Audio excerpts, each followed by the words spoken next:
ദൈവത്തെ ദർശിച്ചവരാണ് വിശുദ്ധർ. ആ വിശുദ്ധരോടൊപ്പം മാലാഖമാരുമായി സ്വർഗീയ ആനന്ദത്തിൽ ആയിരിക്കുന്ന ഞങ്ങളുടെ വാത്സല്യനിധിയായ അമ്മ ത്രേസ്യാളിൻ്റെയും പ്രിയ സഹോദരങ്ങളായ മണിദാസിൻ്റെയും ബ്രൈറ്റിൻ്റെയും പാവന സ്മരണയ്ക്ക് മുൻപിൽ ബ്രൈറ്റ് ഗ്രൂപ്പ് ഓഫ് അക്കാഡമീസ് പ്രാർത്ഥനാപൂർവം സമർപ്പിക്കുന്നു ഇന്നത്തെ വിശുദ്ധർ. അവതരണം അനിൽ കുഴിഞ്ഞകാല. ആശയം മുത്തയ്യൻ ആൻഡ് സെലിൻ പ്രിയ. സംവിധാനം സ്റ്റെനി ആൻഡ് സ്റ്റെനിച്ച്. ഇന്നേ ദിവസം തിരുസഭ മാതൃകയായി നൽകിയ വിശുദ്ധരെ അനുകരിച്ച് പ്രാർത്ഥനയോടെ ആ പാത പിന്തുടരുന്ന നിങ്ങൾക്കേവർക്കും കർത്താവിൻ്റെ തിരുമുഖം ദർശിക്കാൻ കഴിയട്ടെ എന്ന പ്രാർത്ഥനയോടെ ഞാൻ നിങ്ങളുടെ സ്വന്തം ജസ്റ്റിൻ. ഇന്ന് ജൂൺ 11 വിശുദ്ധ ബർണബാസിന്റെ തിരുനാൾ.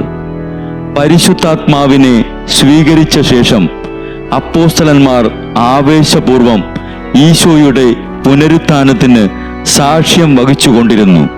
സുവിശേഷ സന്ദേശം സ്വീകരിച്ചവരിൽ പലരും തങ്ങളുടെ വീടും വസ്തുവകകളും വിറ്റ് പണം അപ്പോസ്തലന്മാരുടെ പക്കൽ സമർപ്പിച്ചവരിൽ ഒരാളായിരുന്നു സൈപ്രസുകാരനായ യൗസേപ്പ് എന്ന ലേവ്യൻ. ശ്ലീഹന്മാർ അദ്ദേഹത്തെ ബർണബാസ്, അതായത് ആശ്വാസപുത്രൻ എന്നാണ് വിളിച്ചിരുന്നത്. പൗലോസ് ശ്ലീഹയുടെ മാനസാന്തരത്തിനു ശേഷം ശ്ലീഹയോടൊപ്പം ബർണബാസ് വിജാതീയരുടെ ഇടയിൽ സുവിശേഷം പ്രചരണത്തിനായി നിയോഗിക്കപ്പെട്ടു. കുറെ കാലം അവർ യഹൂദരോട് പ്രസംഗിച്ചു. അത് പരാജയ കാരണമെന്ന് കണ്ടപ്പോൾ അവർ വിജാതീയരുടെ അടുത്തേക്ക് തിരിഞ്ഞു. പൗലോസിന്റെയും ബർണബാസിന്റെയും പ്രസംഗങ്ങൾ കേട്ടവർ പൗലോസിനെ മെർക്കുറി എന്നും ബർണബാസിനെ ജൂപ്പിറ്റർ എന്നും വിളിച്ചു. പൗലോസും ബർണബാസും ജെറുസലേം സൂനകദോസ് വരെ ഒരുമിച്ച് യാത്ര ചെയ്തു. അനന്തരം അവർ പിരിഞ്ഞ് ജെറുസലേം ക്ഷാമബാധിതമായപ്പോൾ അന്ത്യോക്യയിൽ ഒരു പിരിവ് നടത്തി പണം ജെറുസലേമിലെത്തിച്ചു. പിന്നീട് ബർണബാസ് ജോൺ മാർക്കിന്റെ കൂടെ സൈപ്രസിലേക്ക് പോയി. അവിടെ സ്വന്തം നാട്ടുകാരോട് സുവിശേഷം പ്രസംഗിച്ചു. അവിടെ വച്ച് 61 മുമ്പ് ബർണബാസ് രക്തസാക്ഷിത്വ മകുടം ചൂടി. വിശുദ്ധ ബർണബാസെ, ഞങ്ങൾക്കു വേണ്ടിയും ലോകം മുഴുവനുമുള്ള ദൈവമക്കൾക്കു വേണ്ടി ഈ ദിനം പ്രാർത്ഥിക്കണമേ.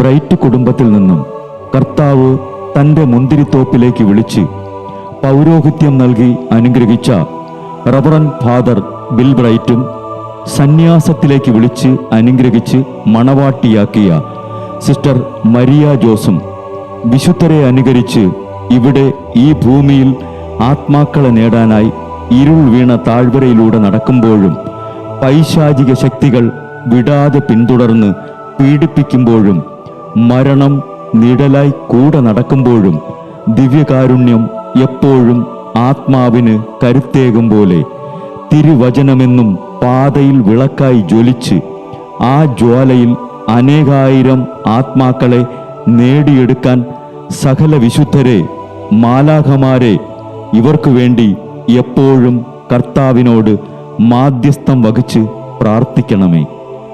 അനുദിന വിശുദ്ധർ നടന്ന വഴിയെ നടക്കുന്ന ഇവർക്ക് പിന്നാലെ കൽപ്പനകൾ പാലിച്ച് കരുത്തോടെ നടക്കുന്ന ഞങ്ങളും ഞങ്ങളുടെ പ്രിയപ്പെട്ടവർക്ക് അരികിലെത്തി നിത്യസൗഭാഗ്യം പങ്കിടാൻ അനുഗ്രഹമരുളണമെന്ന് കർത്താവേ, അങ്ങയോട് ഞങ്ങൾ പ്രാർത്ഥിക്കുന്നു.